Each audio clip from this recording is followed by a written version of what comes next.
अस्सलामु अलैकुम वारहमतुल्लाहि वबरकातुह।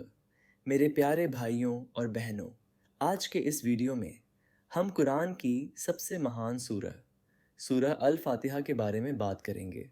जब आप अल फातिहा पढ़ते हैं तो आप अल्लाह के साथ बातचीत कर रहे होते हैं। यह सुंदर विवरण पैगंबर मोहम्मद सल्लल्लाहु अलैहि वसल्लम ने एक हदीस कुदसी में ऐसा वर्णन किया। अल्लाह ताला ने कहा, मैंने अल फातिहा को अपने और अपने बंदे के बीच दो भागों में विभाजित किया है, और मेरा बंदा जो मांगता है वह उसे मिलेगा। जब बंदा कहता है, सारी प्रशंसा अल्लाह के लिए है जो सारे संसारों का पालनहार है, अल्लाह कहते हैं, मेरे बंदे ने मेरी प्रशंसा की है। जब बंदा कहता है, अत्यंत दयालु, अत्यंत कृपालु, अल्लाह कहते हैं, मेरे बंदे ने मेरा गुणगान किया है। जब बंदा कहता है, न्याय के दिन के मालिक, अल्लाह कहते हैं, मेरे बंदे ने मेरी महिमा बढ़ाई है। जब वह कहता है, हम केवल तेरी ही इबादत करते हैं और तुझसे ही मदद मांगते हैं, अल्लाह कहते हैं, यह मेरे और मेरे बंदे के बीच है, और मेरा बंदा जो मांगता है वह उसे मिलेगा। जब वह कहता है, हमें सीधे मार्ग पर चला, उन लोगों के मार्ग पर जिन पर तूने अनुग्रह किया है, उनके नहीं जिन पर तेरा क्रोध हुआ, और न ही उनके जो भटक गए हैं, अल्लाह कहते हैं, यह मेरे बंदे के लिए है, और मेरा बंदा जो मांगता है वह उसे मिलेगा। सूरा अल फातिहा इस्लाम में एक विशिष्ट स्थान रखती है। इसे 5 दैनिक नमाजों की प्रत्येक रकात इकाई में पढ़ा जाता है, जिससे यह दुनिया भर के मुसलमानों द्वारा सबसे अधिक पढ़ी जाने वाली सूरा बन जाता है। पैगंबर मोहम्मद सल्लल्लाहु अलैहि वसल्लम ने इसे अल किताब, किताब की माँ, और अल कुरान, कुरान की माँ बताया, जो इसके मौलिक महत्व को रेखांकित करता है। अबू हुरैरा द्वारा वर्णित एक हदीस में पैगंबर मोहम्मद सल्लल्लाहु अलैहि वसल्लम ने कहा, जो व्यक्ति सूरा अल फातिहा नहीं पढ़ता उसकी नमाज अमान्य है। और उन्होंने यह भी कहा, जो कोई ऐसी नमाज पढ़ता है जिसमें वह अल फातिहा नहीं पढ़ता उसकी नमाज अपूर्ण है। ये हदीसें हमारी इबादत में इस सूरा के अनिवार्य स्वरूप पर जोर देती हैं। यह हदीस सुंदर ढंग से उस दिव्य वार्तालाप को चित्रित करती है जो हम अल फातिहा पढ़ते समय होता है। आइए इन 7 शक्तिशाली आयतों के अर्थ पर विचार करें। एत बिस्मिल्लाह अर्रहमान अर्रहीम, अति दयालु, अति कृपालु अल्लाह के नाम से। हम अल्लाह के नाम और दया और करुणा के गुणों को स्वीकार करके शुरू करते हैं, जो हमें याद दिलाता है कि हम जो कुछ भी करते हैं उसे दिव्य उपस्थिति की जागरूकता के साथ करना चाहिए। पैगंबर मोहम्मद सल्लल्लाहु अलैहि वसल्लम ने कहा, कोई भी महत्वपूर्ण मामला जो बिस्मिल्लाह से शुरू नहीं किया जाता वह दोषपूर्ण रहता है। 2, अल्हम्दु लिल्लाहि रब्बिल आलमीन, सारी प्रशंसा अल्लाह के लिए है जो सारे संसारों का पालनहार है।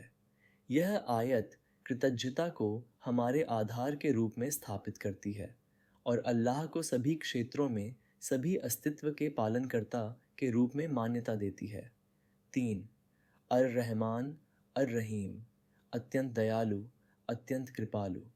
इन गुणों को दोहराया गया है जो अल्लाह की असीम दया पर जोर देता है, जो सभी सृष्टि को समाहित करती है। 4, मालिक यौमिद्दीन, न्याय के दिन के मालिक।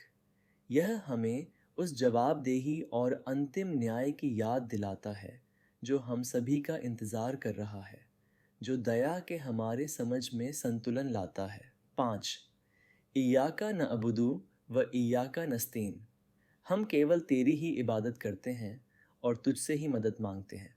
यहाँ हम अल्लाह के बारे में बात करने से सीधे उन्हें संबोधित करने की ओर बढ़ते हैं, अपनी विशिष्ट भक्ति और निर्भरता की घोषणा करते हैं। 6, इहदिनस सिरातल मुस्तकीम, हमें सीधे मार्ग पर चला। यह केंद्रीय आयत मार्गदर्शन के लिए आवश्यक प्रार्थना का समावेश करती है, जीवन में दिव्य निर्देशन की हमारी आवश्यकता को स्वीकार करती है। 7, सिरातल लज्जीना अनअम्त अलैहिम गैरिल मगरदूबी अलैहिम वलद्दालीन। उन लोगों के मार्ग पर जिन पर तूने अनुग्रह किया है, उनके नहीं जिन पर तेरा क्रोध हुआ, और न ही उनके जो भटक गए हैं। सूरा मार्गदर्शन का क्या अर्थ है, इस पर स्पष्टीकरण के साथ समाप्त होती है। धर्मी लोगों के मार्ग का अनुसरण और उल्लंघन और भटकाव के मार्गों से बचना।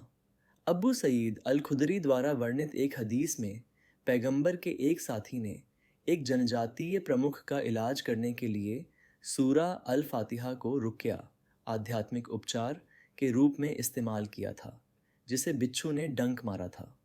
प्रमुख ठीक हो गया, और जब पैगंबर मोहम्मद सल्लल्लाहु अलैहि वसल्लम को इसके बारे में बताया गया तो उन्होंने मुस्कुराते हुए पूछा, तुम्हें कैसे पता चला कि अल फातिहा रुकिया के रूप में इस्तेमाल किया जा सकता है? फिर उन्होंने कहा, तुमने सही काम किया है। यह हदीस दिखाती है कि आध्यात्मिक मार्गदर्शन से परे अल फातिहा में चिकित्सीय और सुरक्षात्मक गुण हैं, जो इसके बहुआयामी स्वभाव को और अधिक स्पष्ट करता है। दैनिक जीवन में अल फातिहा चुनौतियों का सामना करने और निर्णय लेने के लिए एक ढांचा प्रदान करती है। पैगंबर मोहम्मद सल्लल्लाहु अलैहि वसल्लम ने कहा, तौरात, इंजील या जबूर में इसके जैसा कुछ भी नहीं है। जब हम कठिनाइयों का सामना करते हैं तो सूरा हमें याद दिलाती है, कृतज्ञता का दृष्टिकोण बनाए रखें, सीधे ईश्वर की ओर मुड़ें, लगातार मार्गदर्शन की तलाश करें। जैसे जैसे हम जीवन की यात्रा से गुजरते हैं, ये 7 आयतें हमारे मार्ग को प्रकाशित करती रहें, हमें हमारे उद्देश्य की याद दिलाती रहें और हमारे सृष्टिकर्ता के साथ हमारे संबंध को मजबूत करती रहें। अगर आपको हमारे वीडियो पसंद आते हैं तो लाइक, शेयर और सब्सक्राइब ज़रूर करें।